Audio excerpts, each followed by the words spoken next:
devotional delivered to your home in print every month. Visit getanchor.com.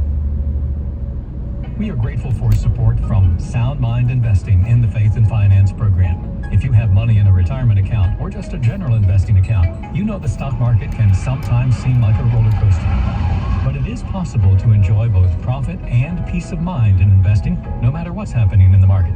You can see a short video webinar on that topic at soundmindinvesting.org. Since 1990, Sound Mind Investing has sought to offer financial wisdom for living well. soundmindinvesting.org. For centuries, America has enjoyed the blessings of religious freedom. But today, our religious liberties are threatened by those who ignore God and stray from our Christian heritage. This week on Pathway to Victory, Dr. Robert Jeffress explains how Christians in America can be salt and light in our rapidly declining culture. Listen all this week to Pathway to Victory with Dr. Robert Jeffress. Weekday mornings at 6 Central on American Family Radio. We're grateful for support from Movement Mortgage, who provides residential home loans in all 50 states. Guided by a mission to love and value people and a goal to redefine the mortgage process, Movement seeks to help others achieve their financial goals.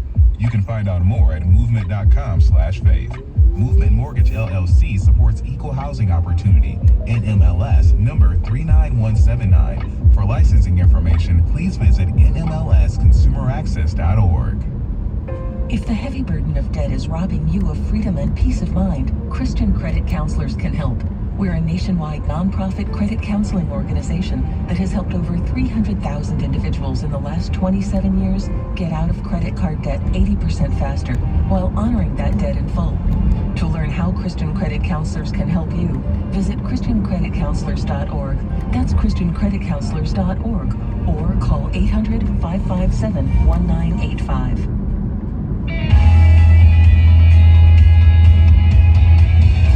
Hey, great to have you with us today on Faith and Finance on American Family Radio. I'm Rob West. Before we dive in today, as we think about dealing with financial matters through the lens of Scripture, I think we have to start with some big rocks, if you will. You remember that illustration with the jar and the sand and the rocks? You have to put the big rocks in first, or you'll never get the sand in. Those big rocks, as it relates to biblical money management, are first, lordship. We have to surrender to the fact that God owns everything. Psalm 24:1 is clear. The earth is the Lord's and everything in it, the world and all who live within it. That second rock then is stewardship, using God's resources to fulfill his purposes. Genesis 2:15, among other verses, remind us that the Lord God took the man and put him in the Garden of Eden to work and care for it. So we're to take God's creation and be productive, to order it, to improve upon it, and that is our responsibility. Well, that includes managing the physical resources that God entrusts to us. And then perhaps that third rock, among others, would be generosity, that sharing releases the world's grip on us. A fourth might be contentment, that we're to live within God's provision. And when we put these big rocks in, well, those are the foundation to the decisions that we make, and those come, we realize, are all around us. Every day you're faced with financial decisions that you're looking to run through the lens of biblical wisdom. Well, we want to help you do that. So let's dive in today. We're going to go out to Albuquerque to begin today, and Cody will be our first caller, sir. Go ahead. Hey there, Rob. Can you hear me okay? I sure can, yeah. Awesome. So I guess my question was, I'm a newlywed. I'm only 26 years old.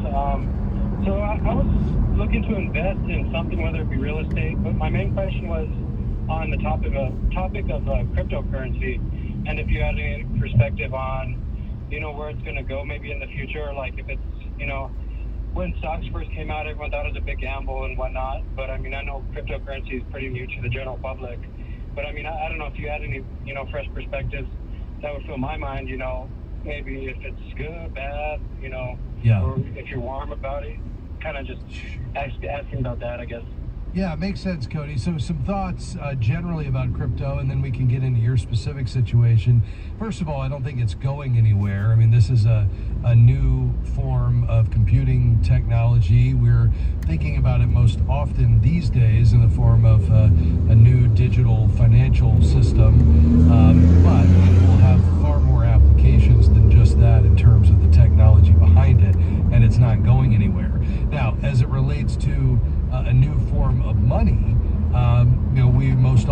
about Bitcoin. And that kicked off in 2008 with an anonymous white paper that, interestingly, was only 9 pages long. Anyone can download it and read it. But the vision was a peer-to-peer currency outside the control of any government. And it checks all the boxes of functional money. These, you might have learned about these in economics class: durability, portability, fungibility, scarcity, divisibility, and recognizability are a few of them. And more importantly, and in direct contrast to the inflationary monetary policies we're seeing around the world today, Bitcoin was designed from the beginning to be sound money. So unlike government currencies, which are constantly being devalued, and by printing more, there's a fixed cap of Bitcoins at 21 million that can ever be produced. And so it has a lot of the same, quote, sound money appeals that have attracted people to gold, and that's why you'll often hear it called digital gold. Now, the value of Bitcoin raced ahead at an astonishing pace, and it's had quite a bit of volatility along the way.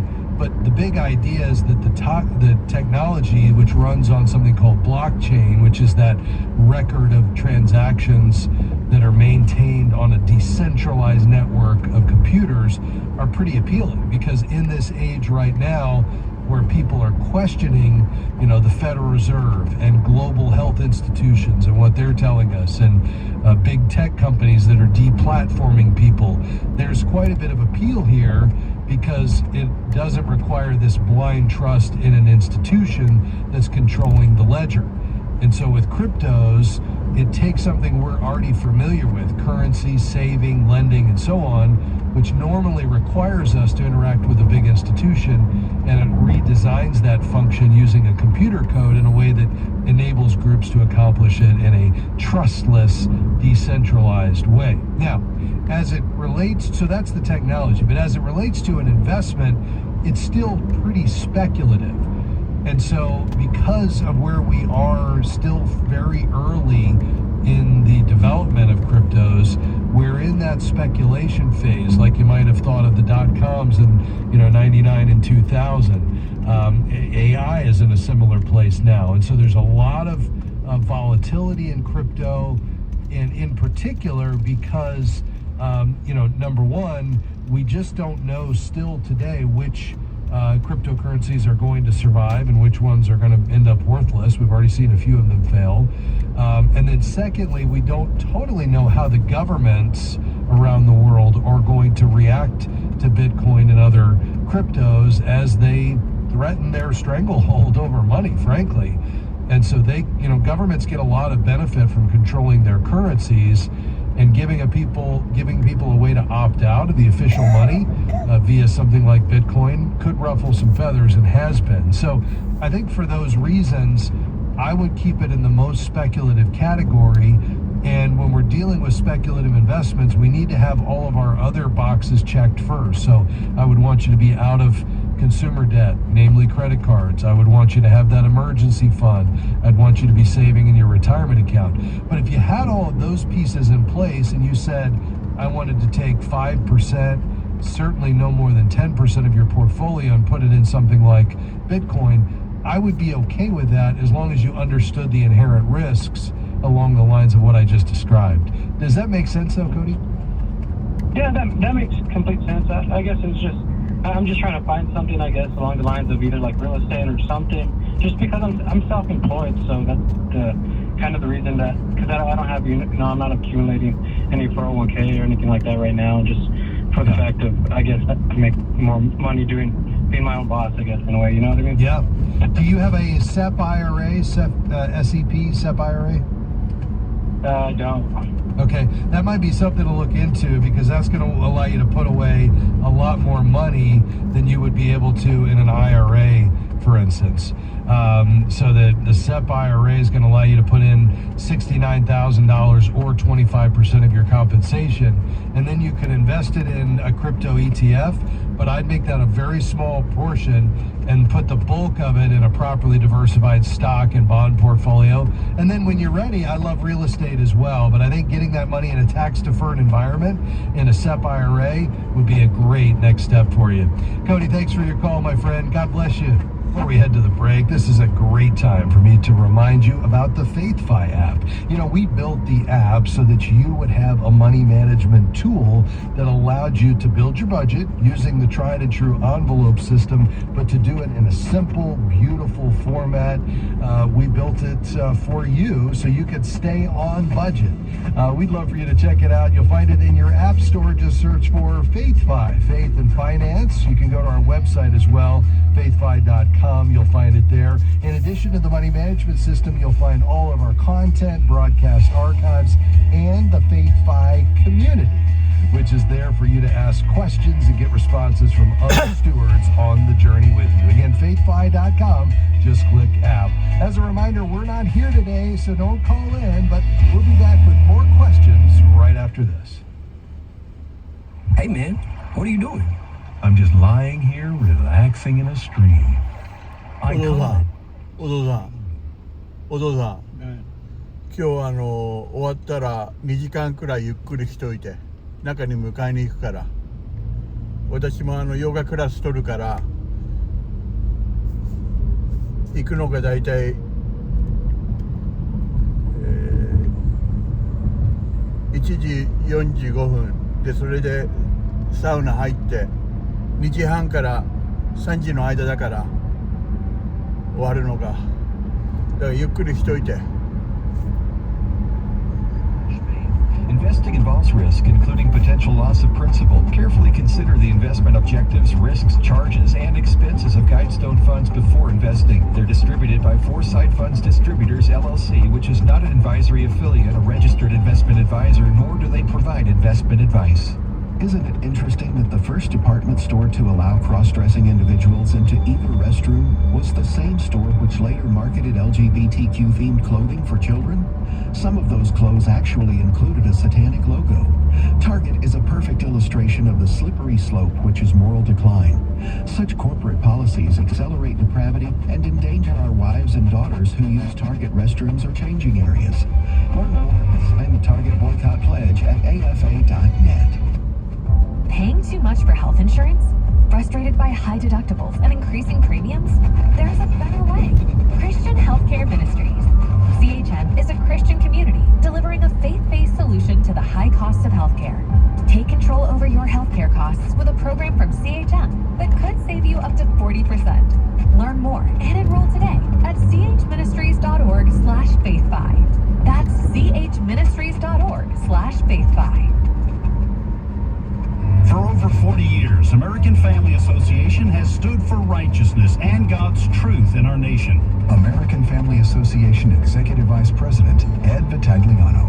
One important way you can join us in the battle is through a charitable gift annuity with the AFA Foundation. The charitable gift annuity benefits you, and it benefits the culture-transforming work of American Family Association. Phone 800-326-4543, extension 345. We are grateful for support from the Eventide Center for Faith and Investing. ECFI is an educational initiative of Eventide Asset Management that seeks to help Christians understand and practice biblically faithful investing. They do this through their podcast and online journal featuring articles from industry thought leaders and their course called Discover God's Story for Investing. More information is available at faithandinvesting.com. That's faithandinvesting.com.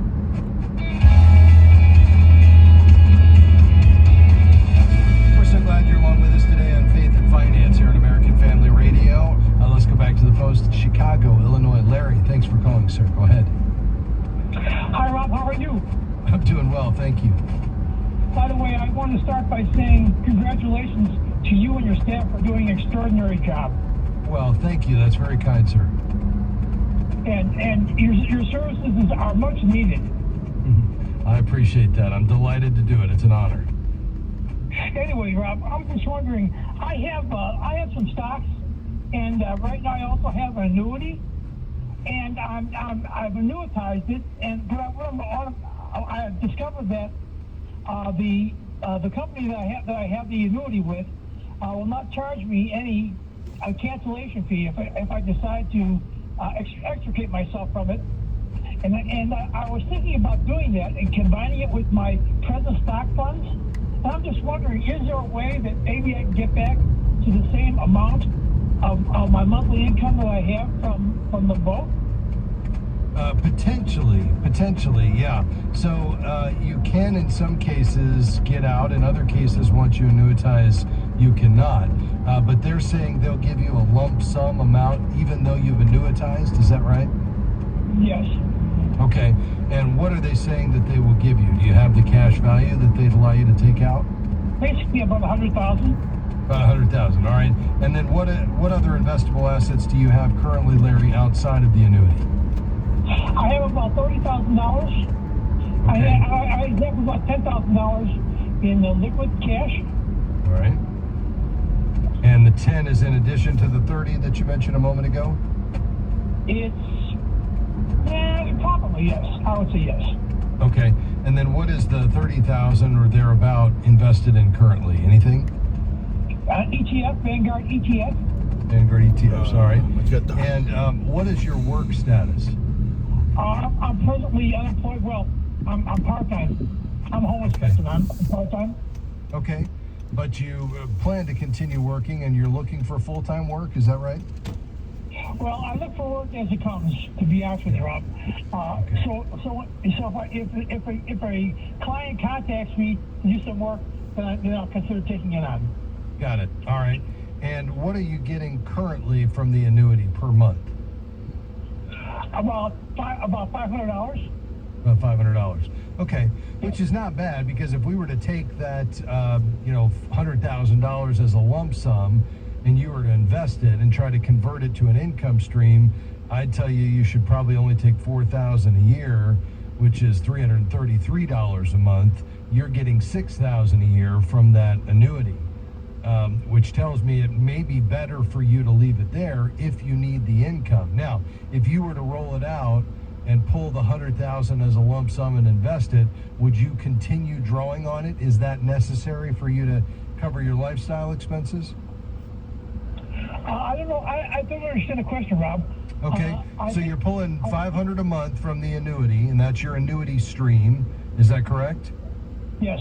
All right. If you canceled that and instead took the $100,000 lump sum and you were to invest it, would you be looking to continue to pull $500 a month out of that $100,000 that's now invested outside the annuity? Yes, I'd like to. Yes. Okay. And what I would say is that's a little bit more than I would like for you to take. Typically, if we're investing a lump sum and we're pulling a current income stream out of it, in an attempt to try to preserve the principal balance and not see it decline over time, we'd like to try to limit our withdrawal rate to 4% or less per year. And 4% on $100,000 is only $4,000. And currently, you're getting $6,000 a year out of this annuity.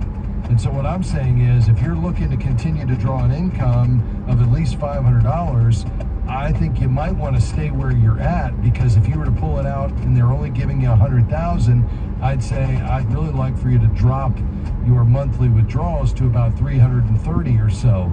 And if you aren't in a position to do that, you may be better off just sticking with the $500 a month guaranteed. Okay. Does that make sense? Yes, it does.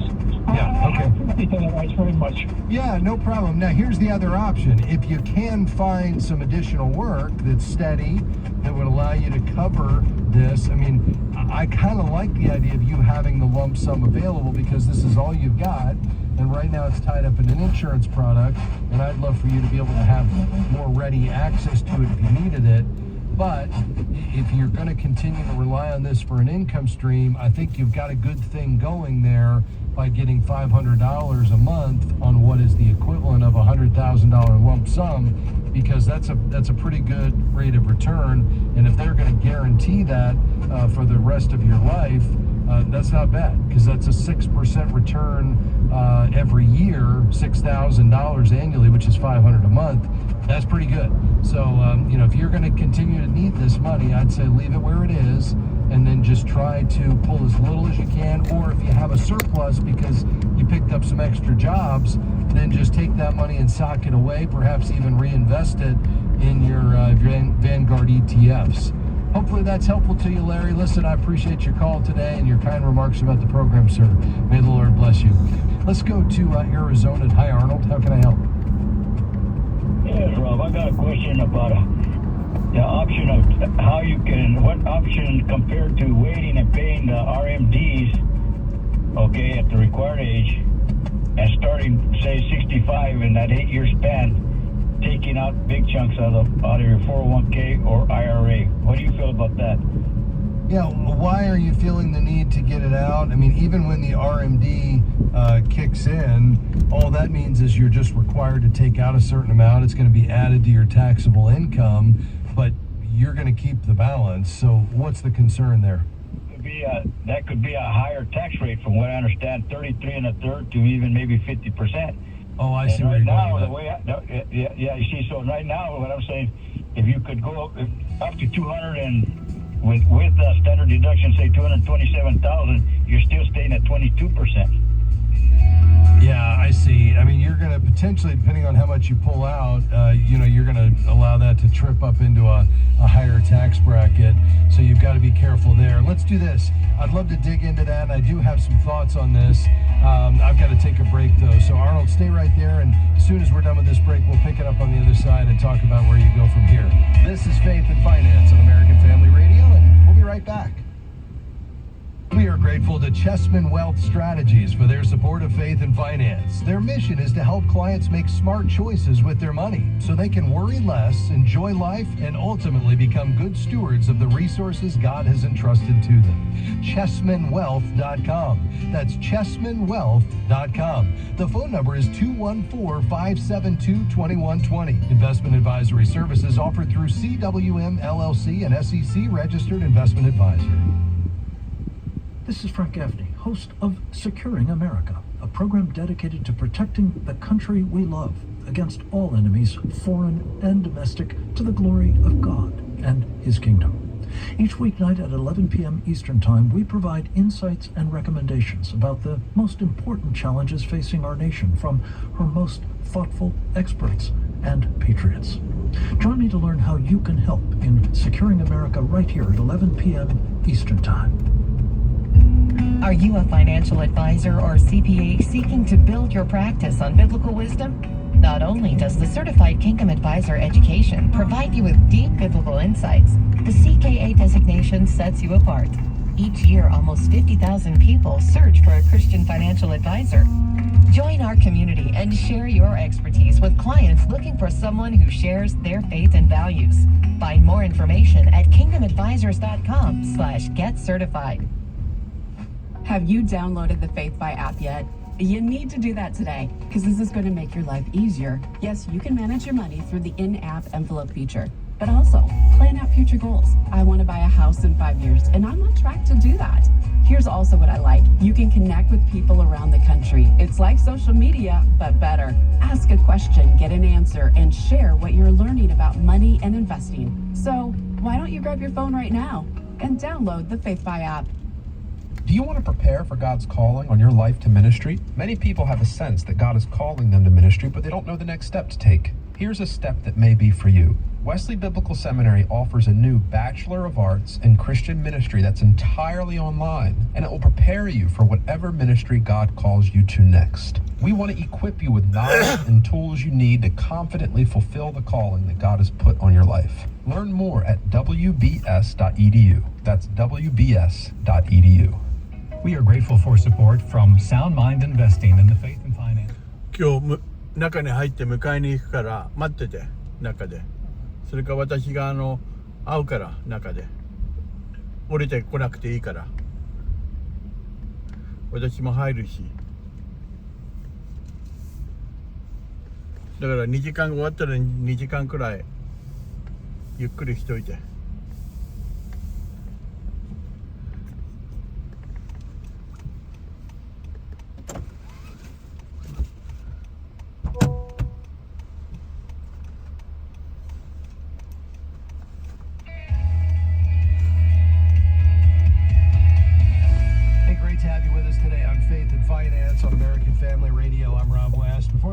talking to Arnold in Arizona. He's wondering about his 401k and some RMDs, required minimum distributions, that are coming down the road, and whether he should consider pulling that money out now.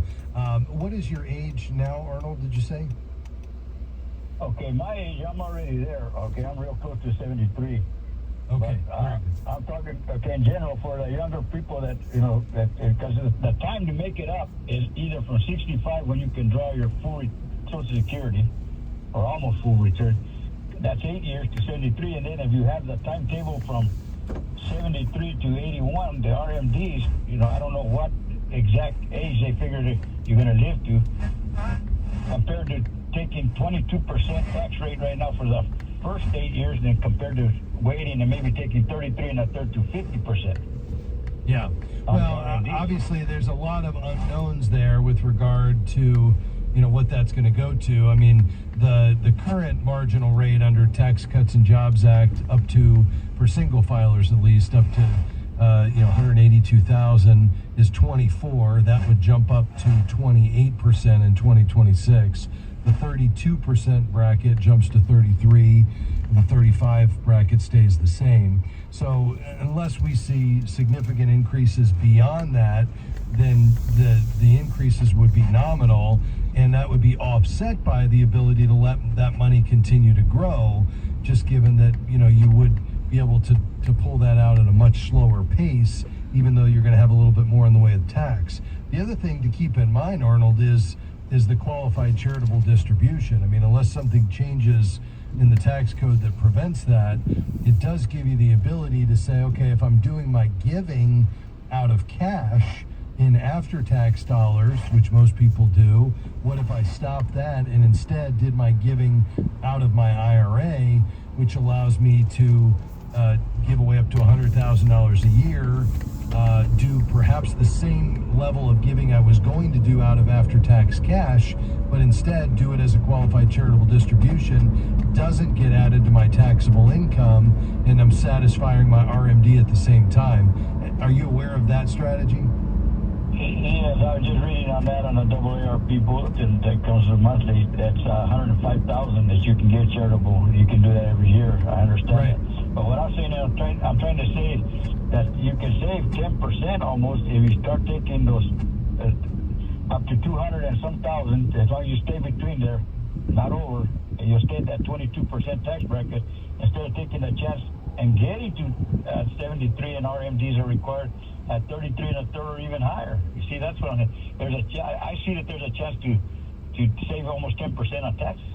Yeah, but what if you never pay tax because you're doing your giving out of your IRA in the form of your RMD every year, and so it never becomes taxable? And in my way of doing it, you're leaving the money in the tax-deferred environment so it can continue to grow without the taxes impacting it, whereas as soon as you pull it out, now it's all taxable if you invest it because you don't need it all. And what if you leave it in there and then just satisfy the RMD through your giving every year? Oh, okay. Now another option that I've been put up with, and of course it'll cost me quite a bit of money. Life insurance is not taxable to who we leave it to. Okay, how do you feel about that? Because at this age where I'm at, I'd pay $5,000 for just a $100,000 policy. Yeah, the problem is that's going to get a lot more expensive over time, and I would rather not fund an inheritance with life insurance. As you age, that's going to get more costly, and you're going to end up with a lot of fees and premiums being paid.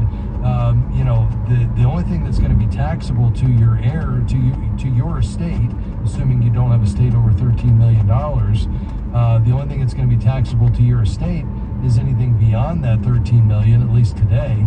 And nothing is taxable to your heirs unless it's in, of course, an IRA, and then they would just pull it out based on whatever that schedule is, probably a 10-year pay, either a 5 or a 10-year payout, unless it's a spouse.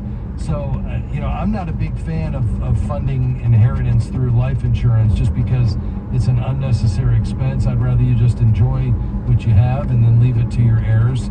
Most of that non-IRA, non-retirement account assets is inherited tax-free. But there's some good thoughts there. I'm not discounting what you're saying here, Arnold, and I understand that taxes are going to become more of an issue and a consideration if we don't see a change in administration, and we see the Tax Cuts and Jobs Act expire like it's set to, but I think there are some ways around it, notably through the qualified charitable distribution. But we appreciate your call today, sir. I hope that was helpful.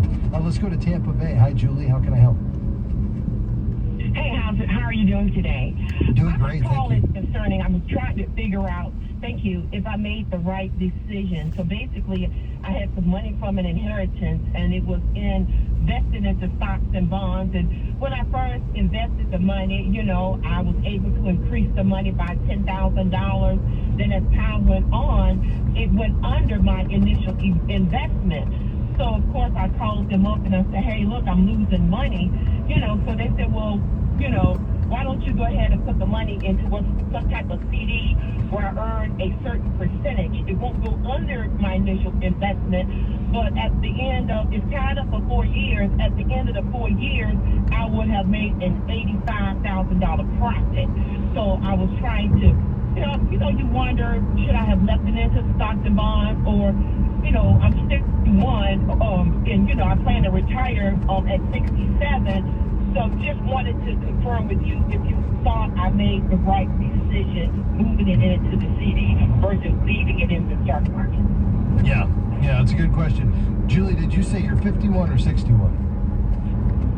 I'm 61. I'll be 62 this year. Okay, so you say you're about 5 years away from retirement. Typically as a 61-year-old person, I would say, about the right mix is maybe 50-50 between stocks and bonds, and you could put the CDs in the bond portion of that allocation. How much were you left before you invested? I was left with $145,000. All right, and what do you have today in the CDs? About that same amount? It's a little bit more. I've gained about $2,000 since I switched it over to the CD. Okay, so call it 150. And what do you have retirement assets as well? I have a 401k. And how much is in there roughly? $100,000. About 100,000. All right, and when you retire in 5 years, what are you going to need in addition to Social Security each month to cover your budget? Do you know? Well, I projected it, and I think what you mean as far as being able to pay all my bills and everything, I project that I will probably need like $2,500. All right. That's just paying bills. That's not counting buying grocery. I didn't put that in there, or I want to buy myself a new dress. Yeah, no, I get that, and that makes sense. So here's what I would do, a couple of steps. The first question was, should I have gone into the CDs? I would have advised against it if you would have called me then, because I think you need to take a longer view of this. It's not a matter of what happens in a quarter or a year or even 2 years. Even when you retire, we need this money to last, if you're in good health, 30 years. So I would have said, let's keep at least half in stocks, let's put the other half in bonds and fixed income type investments, and then let's ride it through. Even if we get into a recession and the market's down 20%, you don't sell. The other step for you is to do your retirement budget with everything in and figure out how much you need from Social Security and then how much is left that you need to pull from your investments. Stay on the line. We'll talk a bit more off the air. We'll be right back.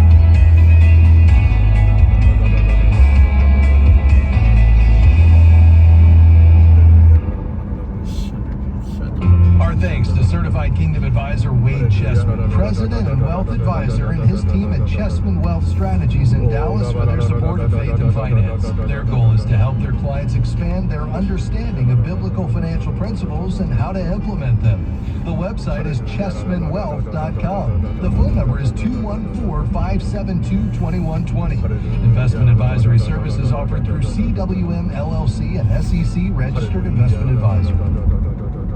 Fostering and adoption is not a band-aid for infertility. Like, it is a calling, and God can change the desire of your heart and make that so rewarding. It's the most beautiful, selfless thing. It's pure religion, but it's not a fix to desire biological child. God has to deal with that in your heart separately. Hannah's Heart, encouraging couples through infertility and miscarriage. Saturdays, 4 a.m. Central on AFR or on the AFR app. What's most important to you when it comes to choosing your financial advisor? Someone who's aligned with your biblical values? How about someone advisors are professionals who meet high standards in competence and integrity and have been trained to offer biblical financial advice.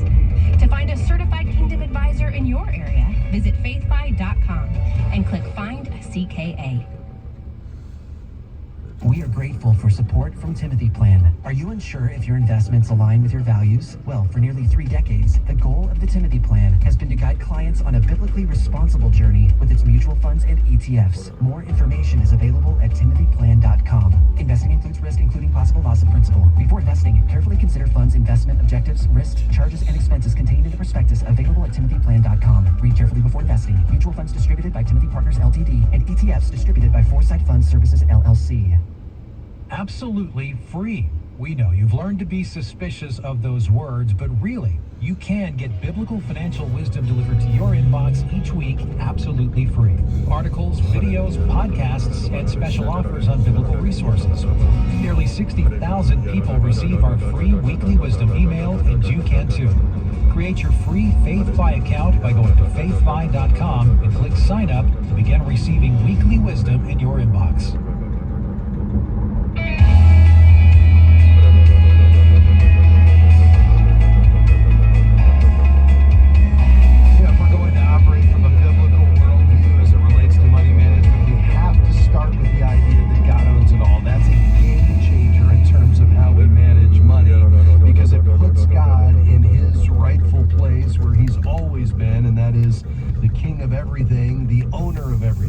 Psalm 24:1 says the earth is the Lord's and everything in it.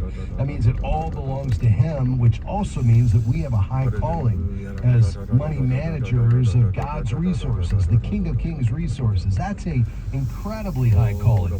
So how do we approach that? Well, we have to understand the heart of the master. That's how any steward manages his or her master's resources, and we do that by going to Scripture, to God's Word, to say what are the principles, the passages, the big ideas and themes that we should hold God's money loosely, that we should give generously, that we need to live with contentment, that we can't let money become an end, but it's a means to an end, a tool to accomplish God's purposes, and that having more than we need can be a distraction if we allow it to. Remember in the parable of the sower, that which robbed in the story the 30, 60, 100-fold return from the fruit of the word was the deceitfulness of wealth and the desires for other things and the cares of this world.